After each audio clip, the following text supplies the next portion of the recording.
ৰৈজা বাটৰুৱা শিৱানী বৰাৰ পথিকৰ পুথিভঁৰালত এপলক ৰৈ কিতাপ পঢ়ি কটাওক আপোনাৰ আজৰি সময়। নলবাৰীৰ মুকালমুৱাত ক্ষুদ্ৰ পুথিভঁৰালেৰে যুৱ প্ৰজন্মক কিতাপৰ নিচাৰে ড্ৰাগছৰ নিচা পৰাভূত কৰাৰ প্ৰয়াস সংহত শিশু উন্নয়ন প্ৰকল্প বিষয়া তথা লেখিকা শিৱানী বৰাৰ।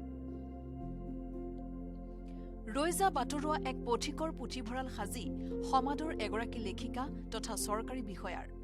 সৰুৰে পৰা পঢ়াৰ প্ৰতি থকা নিচা আৰু লিখা মেলাৰ পৰ্বৰে এগৰাকী বিষয়াই এটি ক্ষুদ্ৰ পুথিভঁৰাল সাজি উলিয়াই বাটৰ পঢ়ুৱৈক দিব অনন্য সোৱাদ।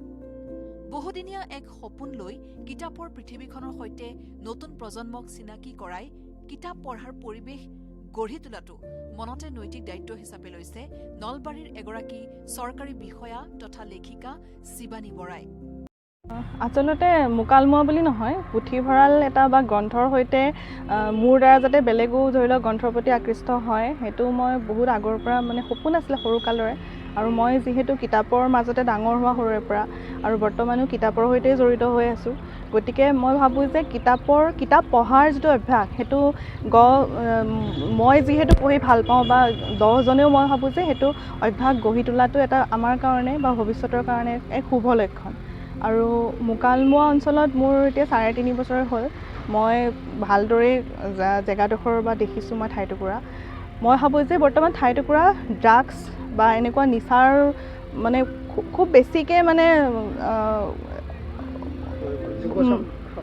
খুব বেছিকৈ যুৱচাম আসক্ত হৈছে।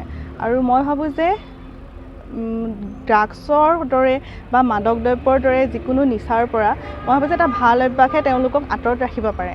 গতিকে মই ভাবিছোঁ কিতাপ পঢ়াটো এটা ভাল অভ্যাস হ'ব পাৰে। নলবাৰীৰ মুকালমুৱাৰ ৰঘুনাথ চৌধুৰী উচ্চতৰ মাধ্যমিক বিদ্যালয়ৰ বিপৰীত ফালে হাজো দৌলাশাল গুৱাহাটী মূল ঘাইপথৰ দাঁতিত এই পথিকৰ পুথিভঁৰালটো সম্পূৰ্ণ কৰি উলিয়াইছে শিৱানী বৰাই। নলবাৰীৰ দক্ষিণ প্ৰান্তৰ ঠাইটুকুৰা এখন সৰু গ্ৰাম্য চহৰ মুকালমুৱাৰ দৰে ঠাইত এটি পথিকৰ পুথিভঁৰালৰ প্ৰয়োজনীয়তা বোধ কৰি লেখিকাগৰাকীয়ে মনতে থিৰাং কৰিছিল এই সংকল্পৰ। তেওঁ নিজে লিখা 3খনকৈ কিতাপৰ উপৰিও কেইবাখনো গ্ৰন্থ পুথি তাত সন্নিৱিষ্ট কৰাই এটি পূৰ্ণাংগ পথিকৰ পুথিভঁৰাললৈ ৰূপান্তৰ কৰে। লেখিকাগৰাকীৰ এই প্ৰয়াসে মুকালমুৱাৰ পঢ়ুৱৈ তথা যুৱ সমাজৰ মাজত পঢ়ুৱৈ আন্দোলন আনিব বুলি বিশ্বাসী শিৱানী বৰা। শিৱানী বৰাৰ মন অসমৰ প্ৰতিটো অঞ্চলতে গঢ়ি উঠক এনেকুৱা পথৰ পুথিভঁৰাল, য'ত এপলক ৰৈ সকলোৱে হাতত তুলি লওক কিতাপ, যাৰ বাবে তেওঁ পুথিভঁৰালটোৰ নাম দিছে ৰৈজা বাটৰুৱা। লেখিকা তথা এগৰাকী চৰকাৰী বিষয়াৰ এই পদক্ষেপ সঁচাকৈয়ে প্ৰশংসনীয়।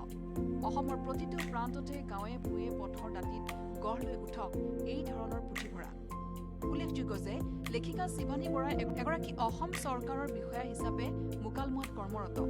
মুকালমুৱাৰ সংহত শিশু উন্নয়ন প্ৰকল্প বিষয়া হিচাপে কৰ্মৰত বিষয়া লেখিকাগৰাকী নিজৰ কৰ্মজীৱনৰ মাজেৰে লিখা পঢ়াৰ চৰ্চাও সমানে চলাই নিছে তেওঁ। নলবাৰীৰ পৰা ৰাজেশ বৈশ্য, লোকেল 18।